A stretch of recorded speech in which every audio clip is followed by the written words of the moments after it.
جس راستے پہ جاتے تھے اس راستے پہ شیطان نہیں جاتے تھے، اور آج بھی ان شیطانوں کو تکلیف ہے۔ حضرت عمر کے نام سے بھی تکلیف ہے، ابو بکر صدیق کے نام سے بھی تکلیف ہے۔ اصل شیطان نہیں ہے، کچھ شیطان ہمیں نظر آ رہے، کچھ نہیں آ رہے، لیکن جو ہمیں نظر نہیں آ رہے ان کی ہم باطنی مقابلہ کریں گے، اور جو شیطان ہمیں نظر آ رہے اس کے ہم ظاہری مقابلہ کریں گے۔ تو شیطان، یہ شیطان کی اولاد ہے۔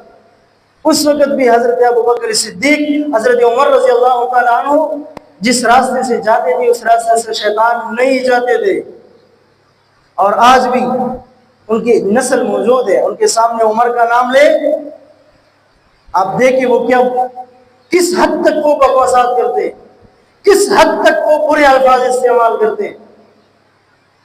تو میرے محترم دوست، حضرت عمر اس وقت موجود ہے اور فرماتے ہیں مجھے اگر حضور کی اس مجلس کی قدر نہ ہوتی میں اس کے سر قلم کر دیتا۔ اس کی جرت کیسے ہوئی کہ حضور کے سامنے ایسے باتیں کرتے ہیں، ہم ساتھ کو نہیں ایسے باتیں کرتے۔ حضور فرماتے ہیں عمر حوصلے سے کام لے،